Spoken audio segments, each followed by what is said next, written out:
Hi అండి. సొరకాయ మసాలా దప్పలం ఇలా ట్రై చేయండి. చేపల కూర తిన్న రుచితోనే గుమగుమలాడుతూ మసాలాలతో సూపర్‌గా ఉంటుంది. లేతగా ఉన్న సొరకాయని ఇలా ఫోర్క్‌తో పొడి చేసుకోండి. అలానే ఒక పెద్ద నిమ్మకాయ సైజ్ అంత చింతపండును నానబెట్టేసుకుందాము.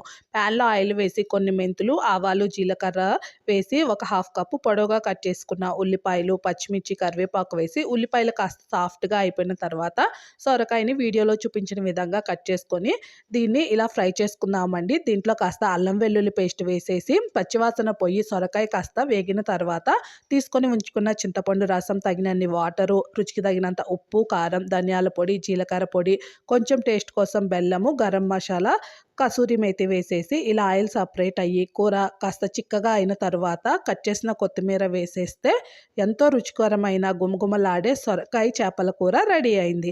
నచ్చితే ట్రై చేసి ఒక లైక్ ఇచ్చి ఛానల్‌ని సబ్స్క్రైబ్ చేయండి.